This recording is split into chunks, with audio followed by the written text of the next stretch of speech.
Hello, this is Niswander, and welcome to the Nowman Show. And once again, I am here with pianist, composer extraordinaire Mike Garson, and it's a pleasure to welcome you back to the Nowman Show. This is technically our fourth episode and our third meeting, so it's nice to be here.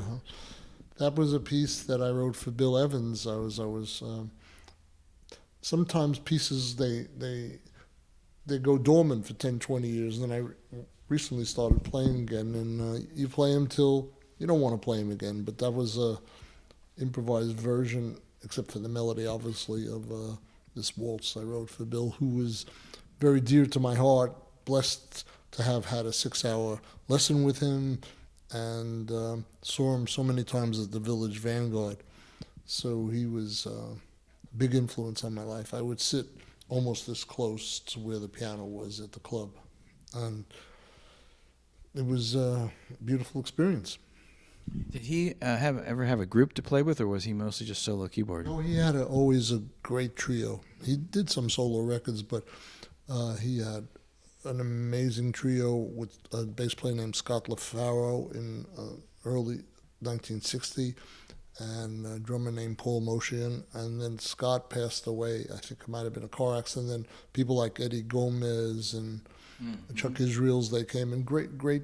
He always had amazing trios. But I was very lucky to be able to drive down from Brooklyn into New York City to the Village Vanguard, which is still there, and watch those shows. Big influence on my life. Fantastic. So Village Vanguard still does jazz shows? Mm-hmm. Still there. Have you been back there to play yourself? I haven't played there. I played at the Blue Note with Stanley Clarke, but I haven't played at the Village Vanguard recently, no. And you were with Stanley, like in between gigs with David, right? Yes. I worked with Stanley in 78 and 79, and then we toured all the Blue Notes in Japan, New York, and Tokyo, and Osaka. We did that in around 1998. We never even have released any of those recordings. We have them all recorded on DATs, maybe 40, 50 hours. Oh, wow. So there's some other stuff too. That are you in touch with Stanley on that? I saw him we both played at a benefit for KTLA. Oh, no, it was a KPFK is the one, yeah, in town. We did a benefit for them both about 2 months ago. So I saw him there. I hadn't seen him for a while. Oh, wow. I need to reconnect with them. I was the community advisory board chair there for a few years, and they. You should connect with him. His portion of the show was with upright bass, and he had a tabla player or some Latin instruments from Afghanistan. Wow. It was amazing. The two of them together, just bass. It was really nice.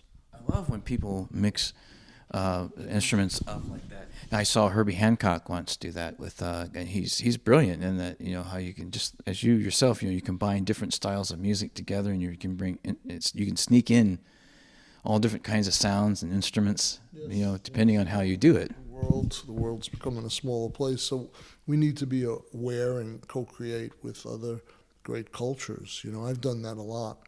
I used to jam in the 80s with tabla players. Fantastic. Just for the fun of it. Oh yeah, it's great.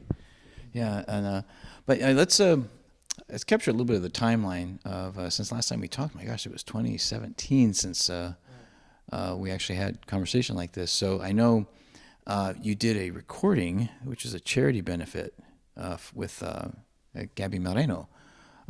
He's my brother.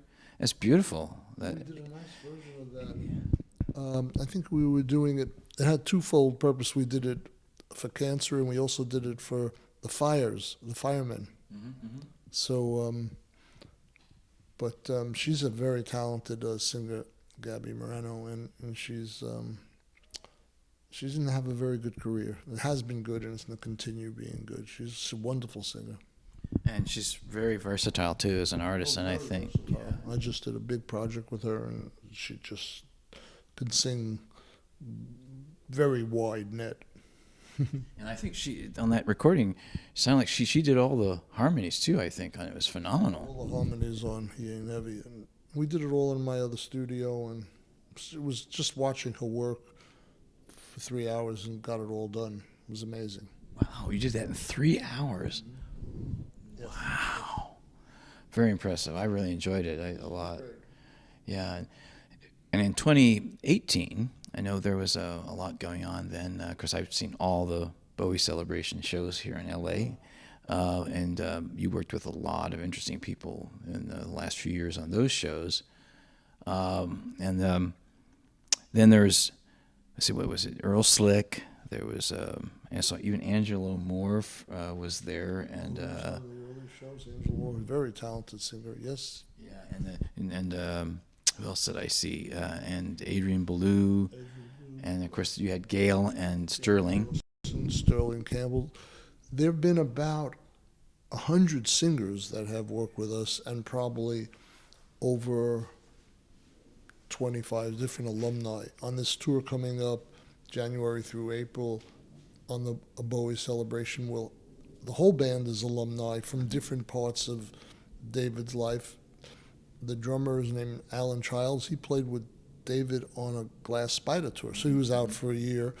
Carmine Rojas was out with him playing bass, and I'm using a guitar player named Kevin Armstrong, who you might not know, who's terrific. He wrote the title track Outside with David, and he played on Absolute Beginners, which was a great Bowie song. So, but I had never connected with him in the Bowie Celebration. I had worked with him on another project. He's been out with Iggy Pop as the music director the last 5-6 years. Oh. Then we have, so he's great. And then we have Jerry Leonard, who's been with David. He did the reality tour with us, and he was musical director. And he's a wonderful guitar player and great on ambient sounds, but he can do everything. And myself. And then we have, in the States, we have actually Corey Glover from Living Colour. He's wonderful. We have Sting's son, Joe Sumner. And then I'm bringing a female vocalist from Canada down. She's like a Janis Joplin. She's amazing. Her name is Sass Jordan. So she sat in with us in Canada the last 2 years. I said, I need more of her. So she's going to do the whole American tour and Canadian tour, which will be in March into early April. So we have, a great band, but this will be like my fourth band since David passed. And they're always great because everybody's there to support the music. The fans are singing every word to every song. It's heartwarming. And I'm really looking forward to this band. And this, I just came from London actually doing a stripped down version with some singers over there. Including Mark Allman from Soft Cell, right? Mark Allman was great. He sang My Death, and it's just to die for. And he loved the version that I sent him that not too many have heard that I did with David in the Manhattan Center in the 90s. It was just piano and voice. It was just gorgeous. So we used that as a template, and he sang it beautiful. Plus, we did some of his songs, Tainted Love, and we did... Sex Dwarf, did you do that one? No, we did one called Say Hello, Wave Goodbye, which he wrote. It was a very cute song. And the audience got a kick out of it. And there was another great singer named Simon Westbrook, who's just local, but just really understood the music. And then I had a piano, two vocalists, and what was hilarious, I had two sax players. Oh, really? No drums, no bass, Really? no guitar, just two sax players. And one of them did some background vocals. And that was Claire Hurst. She actually was at Live Aid with David. She played with him back in the 80s. Was she singing? She was playing sax. She does background vocals, but she's a good sax player.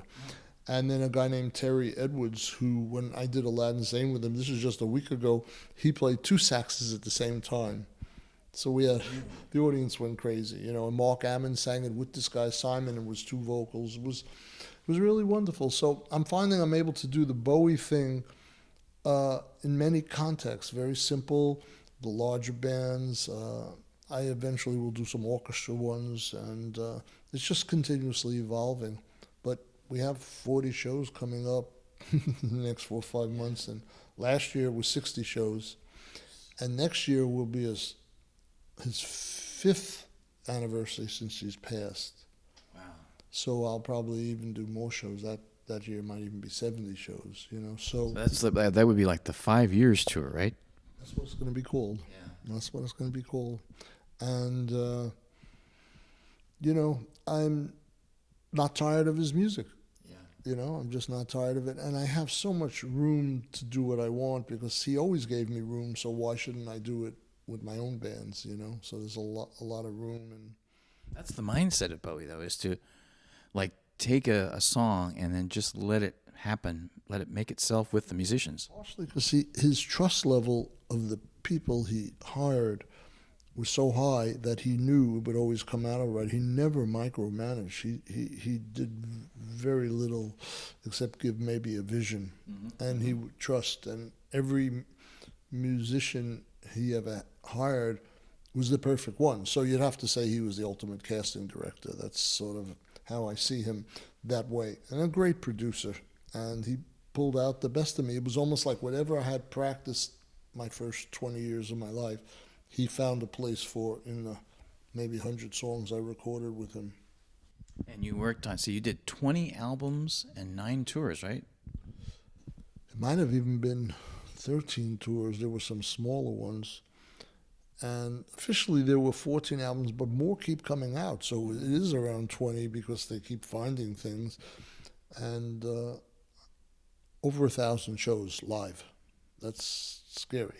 That's a lot. I mean, you get to know a lot about a person. Well, the closest other musician might have been 600 or 700 shows. Mm-hmm. And what was ironic about it is I was only hired for 8 weeks initially. So the fact...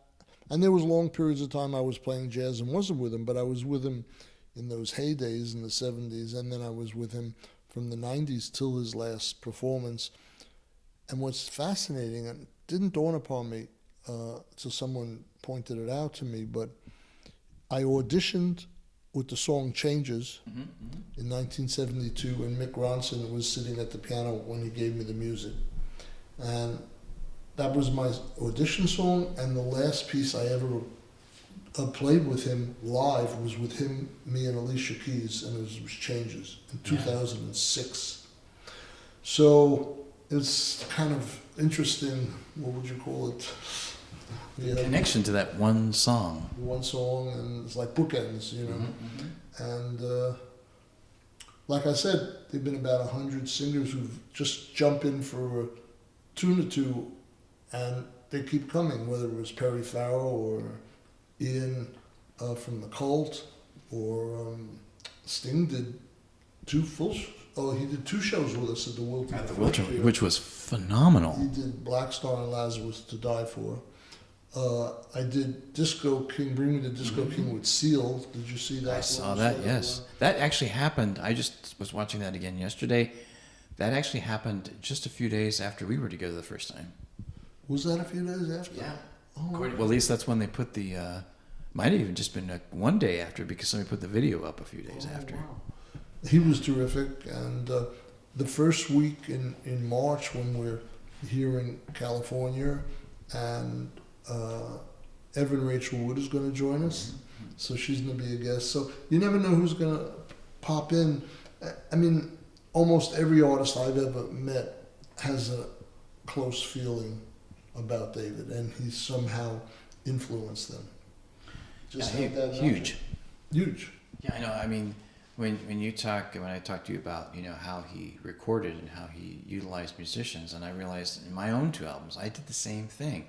I gave the musicians full freedom because I knew they were going to give me exactly what I wanted to hear. Well, that's a good template to follow. Yeah, I totally agree. And it isn't interesting how subconsciously that was influencing me. I didn't even know it. Well, as humans, it's very natural if we get out of our own way to let things just flow and be in the moment, and it comes. So it's not like David invented that, or you invented, or I invented. It's the natural way. You just have to trust yourself to allow the experience to happen. And sometimes, if we've had bad experiences or a bad performance doing that, we shy away from it. So then we go a little more formulaic. And but you have to get up and pull yourself up by the bootstraps and get in there again, because otherwise I couldn't be doing music at this part of my life if I wasn't being fresh with it. Even this version of the Bill Evans piece I wrote, it was totally different than I've ever played it. And I play it different with the rhythm section and different with a horn player. It's you have to be in the moment and trust that the music will unfold. Does it all the time? Well, maybe not, but you still have to be committed to doing that. I think that, and even too, if it goes, you know, a lot of songs, as that piece proves, goes through an evolutionary process. Yeah. So each time in the moment that it's created, it's still what that moment wants it to be. That's right. And it doesn't have to stay there. That's the beautiful thing about music, is that why would you even think that it should be the same every single night or day? It's like that would be boring. You know? I think music that is done repetitively just comes about from safety and sales. If it's a Broadway show, it kind of has to be similar every night, you know. There are different reasons why that came about. Even the fact that we record music is a little strange, because if you think about it, thousands of years ago, guys are sitting around with some drums banging, and maybe it's their religion, or they're trying to reach the gods through it. So it has had many purposes through the years. Of course, record companies and managers and people like that capitalize on it, and the artists need to make a living. So depending on how restrained you are is how much you sell out. If you're not restrained, like myself, I've never allowed anyone to sort of dictate how I create music, and that's why I'm still doing it. Exactly, because you don't feel like you're doing a formula.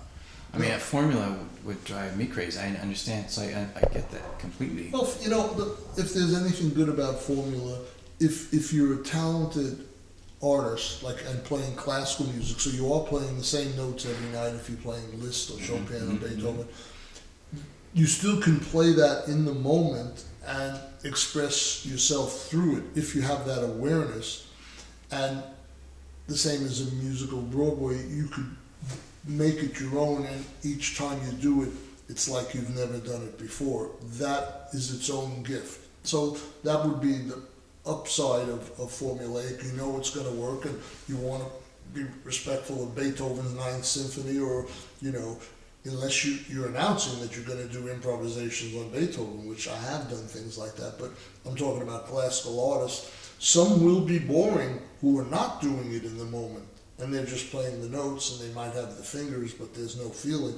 The ones who are creating it in the moment, you know, it's great music, so we don't want to lose that music. So there are those that have to do that. I'm not one of them, but I respect that it keeps the music alive. There are people who are playing my improvisations, you know, and I don't want to play them because it's my then music. I did it then. Right. Now I'm playing what I do now, but others who don't improvise. So I mean, I could see what's positive about formulaic. It's just not who I am. You know what I mean? Oh, totally. I totally understand. I guess I'm a combination of different things. I really don't like doing predictable things. Right. I guess that's how I put it into words. But well, that's why we're chatting. Yeah, exactly. That's why we're chatting, you know. And so it's always in the now and always in the moment. And that's how I try to live my life. You know, if not 100% of the time, at least 90% of the time. Just you know, keep it up. Keep it up. Same here. Yeah, Want exactly. to play something for you now? Well, let's see. In 2018, a movie came out, Bohemian Rhapsody. Oh. And you know, it was a phenomenal movie. It was great. Yeah, I liked it very much. It was great. And I remember when Under Pressure came out, and I was working in a record store at the time, and one of my coworkers came up to me and said, well, it hadn't come out yet, and he said, Dan, you're going to love this. And I said, what do you mean? Two of your favorite artists are going to like get together and record? And I was like, what? Yeah, Queen and David Bowie are going to get together and record. I was so excited. I couldn't wait to hear it. And then it was one of those experiences when I first heard it, I was just like, this is going to be one of my favorite songs of all time. It was just so well put, and I understood immediately the creative process and what each person did and how it must have come together so spontaneously. So that song and hearing, you know, I've heard Queen play it, but hearing you guys play it, it's the first time that the first band, 2016, the Celebration Band, was the first time I heard that song get played live. And it was phenomenal. It's a phenomenal song, and phenomenal. So not everybody can do it, and there's quite a range. And I love the song. Yeah, I was thinking something spontaneous as a tribute to Freddie Mercury and David Bowie. A combination. Well, the best I could probably do is sort of look into their worlds and their universe when they were here on this planet and maybe wherever they might be now. And the only thing I could probably do that would be honest would be to do a homage to them. And so I'm more than happy to do that. Does that sound great? Yeah, let's do that. Let's see how it works.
if a person is a Bowie fan or a Queen fan, that music is going to heal them. People are attached to their iPhones and the iPods in the early days and the earplugs in there, and they're walking around town. People are listening. There's got to be right now probably 500 million people listening to music of some sort around the world. So it's part of our fabric, but sometimes we don't acknowledge just how amazing it is. The past is gone, the future